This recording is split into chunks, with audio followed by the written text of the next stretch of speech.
안녕.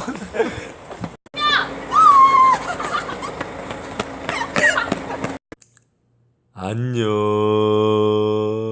오늘은 세포 내에서 정보가 어떤 식으로 흘러가는가에 대해서 배울 거야.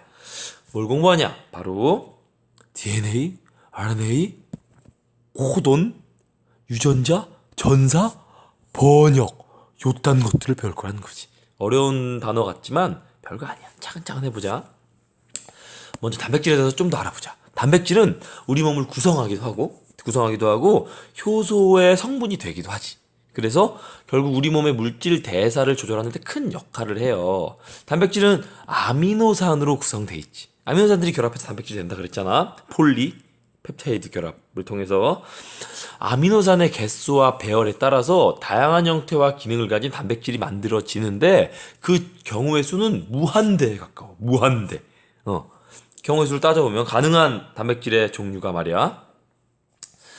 대표적으로 콜라겐은 자그마치 1055개의 아미노산으로 구성돼 있고, 보통 단백질을 평균 한 200개 정도의 아미노산이 연결돼서 하나의 단백질이 만들어진대.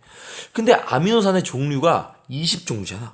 그럼 가능한, 만약에 200개의 아미노산이 결합해서 하나의 단백질을 만든다면 보통 몇 개의 경우의 수가 가능한지 계산을 대충만 해봐도, 예를 들어 2개의 아미노산이 결합한 경우의 수를 따져보면 아미노산의 종류가 20종류니까 여기에 들어갈 수 있는 게 20개라고. 예를 들어 1번 아미노산과 1번 아미노산, 1번 아미노산과 2번 아미노산, 1번 아미노산과 3번 아미노산, 1번 아미노산과 4번 아미노산, 1번 아미노산과 5번 아미노산, 이런 식으로 조합이 가능하다고. 이런 식으로 20개 있지? 그것도 2로 시작해서 2, 1, 2, 2, 2, 3 또 20개 있지? 3, 1, 4 장난 아니지. 이걸 계산하면 어떻게 계산하냐면 중학교 때 배웠니? 경우의 수 계산하는 거? 몇 개냐면 여기에 들어갈 수 있는 종류가 20개, 여기에 들어갈 수 있는 종류가 20개거든. 곱하면 400종류의 아미노산이 가능하다. 아니 단백질이 가능하다고. 요 아미노산 2개가 결합해서 만들어진 단백질이 있다면 자그마치 400종류야. 엄청나지? 그럼 200개의 아미노산이 결합해서 만들어지는 단백질의 경우의 수는 20개, 20개, 20개 이런 식으로 몇 번 곱해? 200번 곱하는 거야! 장난 아니지. 그걸 어떻게 표현하냐면 바로 20의 200승이라고 결합 표현을 하는 거지. 엄청나지 않냐? 콜라겐은 20에 1055승이야. 말도 안 되는 수라고. 그런 조합이 가능한데 그 중에서 기가 막히게 딱 맞는 조합이 되면 콜라겐이 되는 거라고. 이러니까 거의 무한대에 가까운 단백질이 생성 가능하다고 얘기하는 거지. 엄청나지. 그 중에서 딱 맞는 조합으로 이쁘게 말도 안 되는 확률로 딱 만들어지는 게 바로 콜라겐이라는 거지. 엄청나. 그래서 계속 단백질이 만들어지는 거, 생명이 만들어진 건 기적이라고 얘기하는 거야. 엄청난 확률이거든. 알아? 그럼 생명은 이 단백질과 이 단백질을 어떻게 만드는지를 계속 후손에게 물려줄 거 아니야. 생물은 유전을 통해 자손에게 뭘 물려주냐면 바로 형질을 물려주지. 형질이 뭐냐? 형질이 뭐냐면 그 생명체가 가진 어떤 특정한 생명의 발현 형태, 이런 걸 바로 형질이라고 말해. 뭐 생긴 거, 쌍꺼풀, 키, 뭐 이런 거, 뭐 귓볼이 붙은 귓볼인가 떨어진 귓볼인가 뭐 이런 것들 형질인 거지. 에이, 우리 닮았어. 비슷한 형질을 물려받았기 때문이지. 에이, 비슷한 형질을 물려받았어. 뭘 물려주는 거야? 없어졌네. 형질을 물려주는 거야. 단백질을 구성하는데 필요한 아미노산의 종류와 개수에 관한 정보, 바로 형질과 관련된 정보는 어디에 있어? DNA에 담겨있지. 어우, 이뻐 신비로워. DNA는 핵 속에 들어있고 DNA 한 분자에는 여러 개의 유전자가 이렇게 들어있어. 이렇게 이 덩어리들 유전자의 일부 이 덩어리를 DNA 일부를 바로 유전자라고 불러. 유전자라고 부르지. 유전자가 들어있어.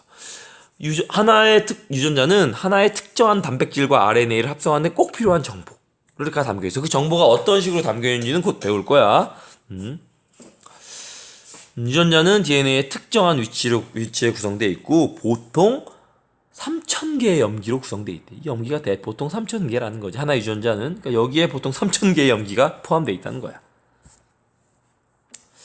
유전물질은 염색체 형태로 자손에게 전달되지. 핵이 분열할 때 염색체 형태로 있다 그랬잖아. 평소에는 어떤 형태로 있냐면 평소에 이렇게 염색사 형태로 있어. 실 형태로 있다가 얘가 이제 세포 분열을 할 때 자손에게 전달될 때는 이렇게 염색체 형태로 뭉쳐서 복제가 되는 거거든. 그치? 이 염색사는 DNA와 단백질로 구성돼. 이 단백질 하나하나를 히스톤 단백질이라고 부르는데 뭐 그건 몰라도 돼. 시간이 많이 있는 것 같은데 벌써 5분이네. 유전자에 저장된 정보에 따라서 다양한 종류의 단백질이 합성되지. 요 정보에 따라서 어떤 단백질이 만들어질지가 결정이 돼. 갈색 눈동자를 결정짓는 유전자가 있다면 유전자는 멜라닌을 많이 만들고 그 멜라닌 때문에 눈동자가 갈색이 되는 거고, 파란색 눈동자를 만드는 유전자는 멜라닌을 적게 합성하고 그 결과 파란 눈동자가 되고, 이런 식으로 형질이 유전자를 통해서 유전된다라는 얘기지. 다양한 형질이 결정돼. 이 단백질, 이 유전자가 어떻게 연결되어 있느냐에 따라서, 어떻게 전달되느냐에 따라서. 그럼 이제 아까 처음에 했던 이상한 단어들, 전사, 번역, 코돈, 이런 단어들, 이 뭔가에 대해서 배워보자. 그럼 유전 정보가 어떤 과정을 통해서 단백질로 합성이 되는가에 대한 이야기야. 세포에서 DNA는 유전 정보는 RNA를 거쳐서 단백질로 합성돼. 이거를 생명 중심 원리라고 불러. 바로 요게 굉장히 니네가 계속 보게 될 이 모식도인데, DNA는 복제돼서 또 다른 DNA를 만들기도 하고, 전사라는 과정을 통해서 RNA를 만들고, 이 RNA는 번역이라는 과정을 통해서 단백질을 만들어내. 그럼 먼저 전사가 뭐냐? 전사는 정보가 전달될 때 염기 서열, 뭐 ATG, AGC 이런 염기 서열 순서를 말하는 거야. 염기 서열을 바탕으로 또 다른 상보적인 염기 서열로 구성된 RNA를 만드는 과정을 전사라고 불러. 말이 어려워 보이지만 전혀 아니야. 아무것도 아니야. 보자. 이런 식이야.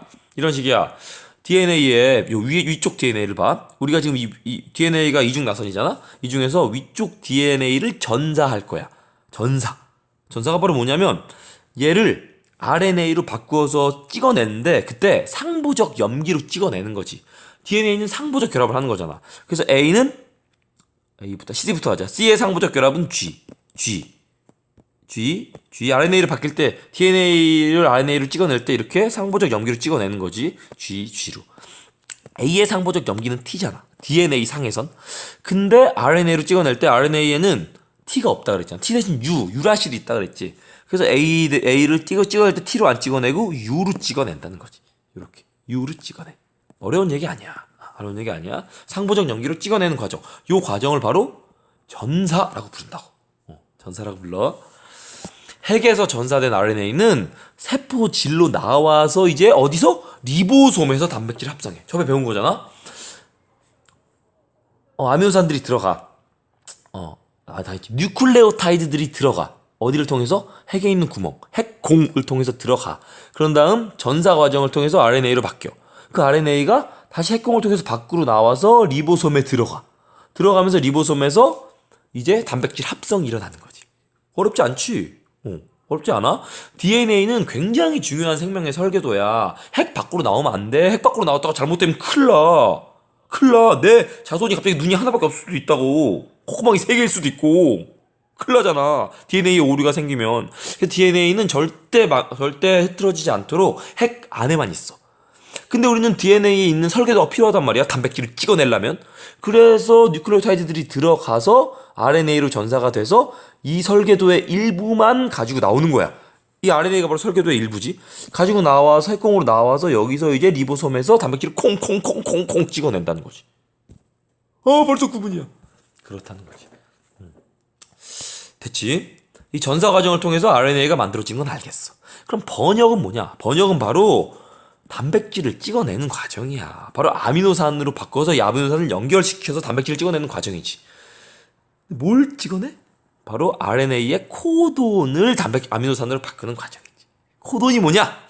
별거 아니야. 코돈이라는 건 뭐냐면 RNA에 있는 염기서열 3개를 하나의 코돈이라고 불러. 그럼 굳이 왜 얘를 코돈이라고 묻냐면 요 3개의 아미노산의 염기서열,